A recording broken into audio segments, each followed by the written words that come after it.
বকুলপুর গ্রামে সফি নামে এক ব্যক্তি তার বউ চন্দ্রা ও ছেলে আকাশকে নিয়ে বাস করত। বকুলপুর গ্রামের সব মানুষ খুব আন্তরিক ছিল। বকুলপুরে কেউ বিপদে পড়লে গ্রামের সকলে মিলে তাকে সাহায্যের জন্য এগিয়ে যেত। সফির অনেক জমি মাঠে। বকুলপুর গ্রামের 5 জন বড় কৃষকের মধ্যে সফি একজন। কই গো গিন্নি, তাড়াতাড়ি আমার গামছাটা দাও দেখি। এই নাও। তাই সাত সকালবেলা কোথায় চললে তুমি?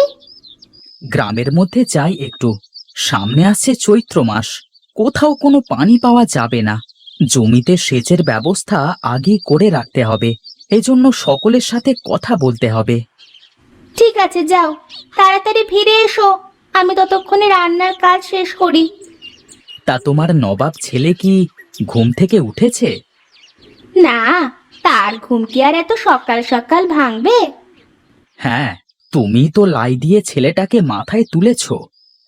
আমার 5টা না 10টা না, একটা মাত্র ছেলে। ওকে লাই দেব না তো কাকে দেব শুনি? দাও দাও, যত ইচ্ছা ততই লাই দাও।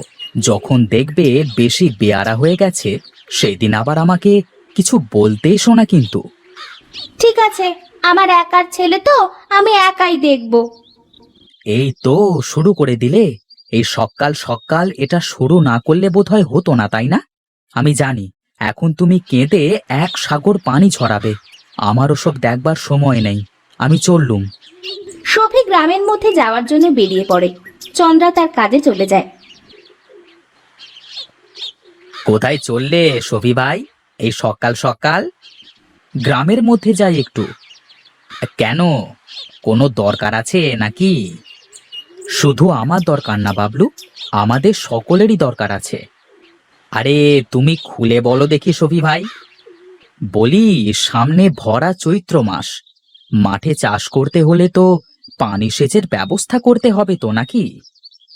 হ্যাঁ ভাই, সেটা তো করতেই হবে।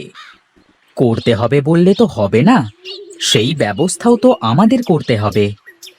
হ্যাঁ হ্যাঁ, তা তো করতেই হবে। এই চলো, আমি আসছি তোমার সাথে। সফি আর বাবলু হাঁটতে হাঁটতে গ্রামের মধ্যে গেল।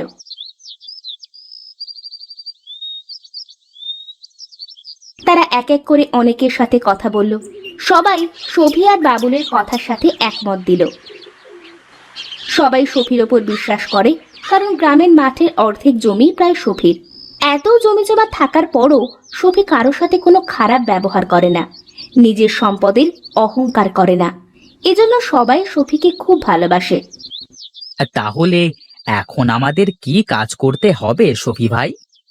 আমাদের সকলের কোদাল নিয়ে গিয়ে মাঠের পাশের কেনালটায় ভালো করে কেটে গভীর করতে হবে, যাতে করে একটু বৃষ্টি হলে পানি ওখানে থেকে যায়।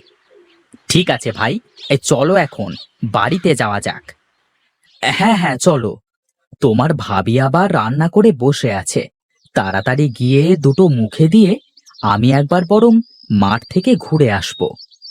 তাই করো।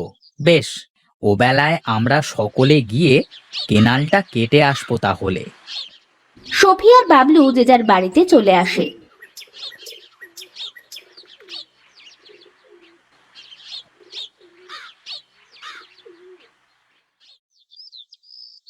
কই গো গিন্নি, কোথায় গেলে তুমি?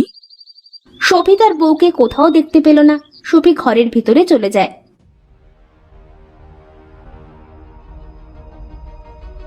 এ কি, আমি বাইরে থেকে ডেকে ডেকে গলা শুকিয়ে ফেললাম, আর তোমরা দুই মা ছেলে এখানে? সে কখন থেকে কয়টা খাবার দিয়ে বসে আছি, কিছুতেই খেতে চাচ্ছে না। কি হয়েছে বাবা তোমার, খাবার খাচ্ছ না কেন? আমার এই খাবার খেতে ভালো লাগছে না বাবা। তাহলে তুমি কি খাবে শুনি? এইভাবে কথা বলছো কেন আমার ছেলের সাথে তুমি? কিভাবে কথা বলছি? আর কথায় কথায় আমার ছেলে বলো? বলি, ছেলে কি তোমার একলার? ও, তোমরা কি এভাবে ঝগড়াই করবে নাকি? না বাবা, বলো তুমি কি খেতে চাও, তোমার বাবা তোমাকে তাই এক্ষুনি এনে দেবে। আমার বড় বড় রসগোল্লা খেতে ইচ্ছে করছে। এটা কি কথা, এখন এই সময় তো ভাত খাওয়ার সময়। এখন তুমি খেয়ে নাও বাবা। আমি সন্ধেবেলায় হাট থেকে তোমার জন্য বড় বড় রসগোল্লা এনে দেব। তুমি কি গো, আমার একটা মাত্র ছেলে, তুমি এখনই যাও না হাটে? হ্যাঁ বাবা, তুমি এক্ষুনি এনে দাও। বেশ, তাই হবে। তার আগে আমাকে কিছু খেতে দাও, আমার খুব খিদে লেগেছে। বেশ, তুমি বসো, আমি তোমার খাবার দিচ্ছি।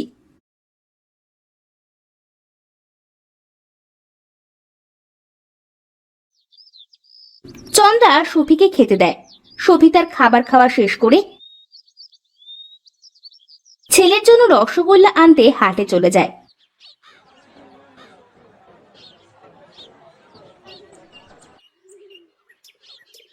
হাট থেকে রসগোল্লা কিনে এনে ছেলেকে দেয়। আকাশে দেখতে দেখতে সবগুলো রসগোল্লা গড় গড় করে খেয়ে ফেলে। চন্দ্রা আকাশের আদর যত্নের এতটুকু কমতি দেয় না। সফিও ছেলেকে অনেক ভালোবাসে, কিন্তু সফির মনে শুধু ভয় হয়, এত আদর যত্ন পেয়ে ও যেন বিগড়ে না যায়। আচ্ছা গিন্নি, আমি তাহলে একটু ঘুমাবো এখন। ও বেলায় মাঠে যেতে হবে। বেলা গড়ালে আমাকে একটু ডেকে দিও, কেমন?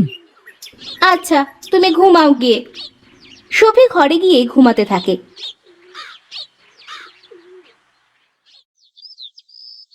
চন্দ্রা বাড়ির সব কাজ কাম করতে থাকে, আর আকাশ বাড়ির উঠানে খেলা করতে থাকে। এইদিকে আয় তো বাবা আকাশ।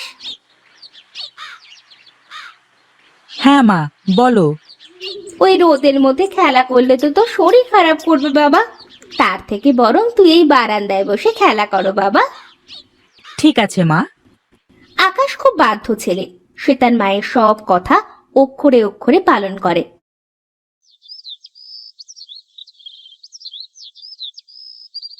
কিছুক্ষণ পর বাবলু ও গ্রামের বেশ কয়েকজন কোদাল ঘাড়ে নিয়ে সফির বাড়ির সামনে আসে। ভাবি, ও ভাবি। কে? ও ভাই, আপনি বলেন। সফি ভাই কই? সে তো ঘুমাচ্ছে। একটু তাড়াতাড়ি ডেকে দেন দেখি, মাঠে অনেক কাজ আছে। ঠিক আছে, একটু দাঁড়ান, ডেকে দিচ্ছি।